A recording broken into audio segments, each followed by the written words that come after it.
leitura que o Pedro fez ali do livro de 1 Coríntios, bastante interessante, porque a mensagem de Paulo aqui aos Coríntios é uma situação específica de Coríntios, por isso que tem essa mensagem, né, nos outros lugares, conforme as missões, né, os destinos do apóstolo Paulo, ele não se deparava com esse tipo de situação, mas com outras situações. Então, essa é uma situação bem peculiar.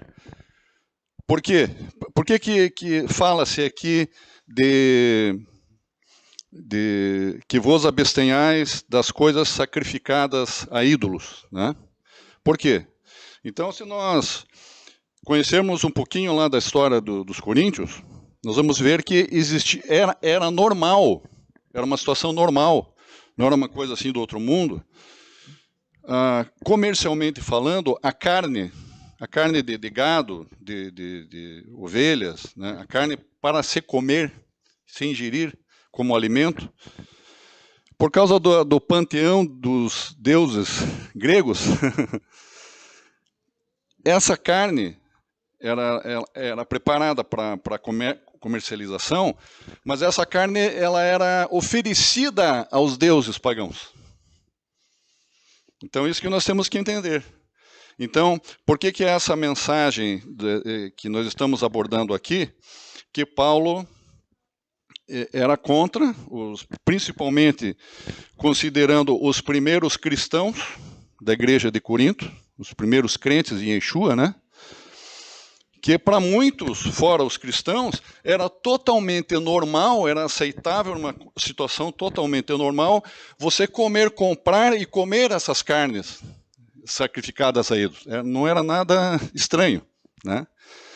Então, a mensagem é, alguns tipos de situações na nossa vida, toda sabedoria é pouco, irmãos.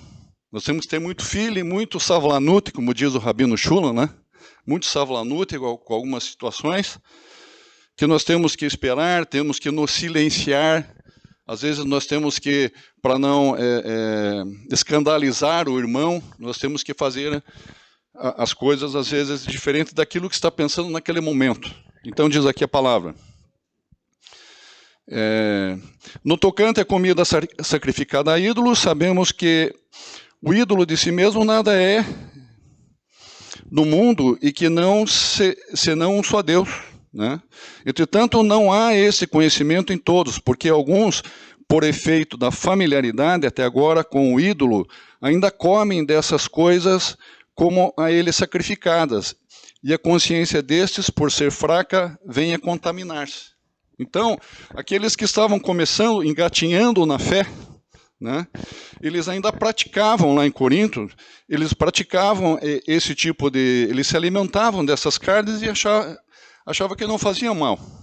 Achavam que não teria nenhum problema se alimentar dessas carnes.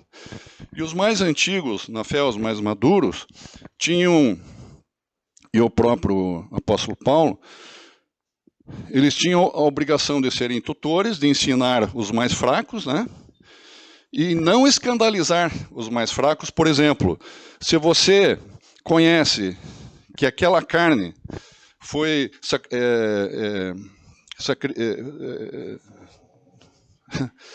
oferecida, né, a ídolo, a um ídolo, e você sabe que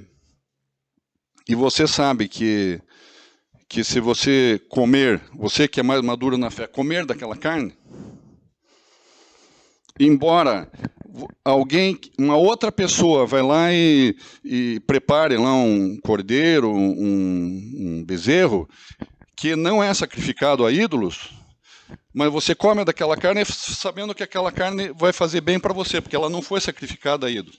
Mas se alguém sabe que você comeu e sabe que é um costume naquela região, em Corinto, fazer isso, eles vão achar que você está fazendo como eles estão fazendo. Então, no final aqui dessa explicativa, diz assim, ó: vede, porém, que esta vossa liberdade não venha de algum modo a ser tropeço para os fracos. Então, às vezes é necessário que daí você não coma naquele momento, naquela situação, não que você vai ficar a tua vida inteira dali para frente sem comer carne, mas especificamente naquele determinado tempo e naquele lugar, diz aqui no versículo 13, 8:13. E por isso, se a comida serve de escândalo para o irmão, nunca mais comerei carne, para que não venha a escandalizá-lo. Entenderam? Então você tem que entrar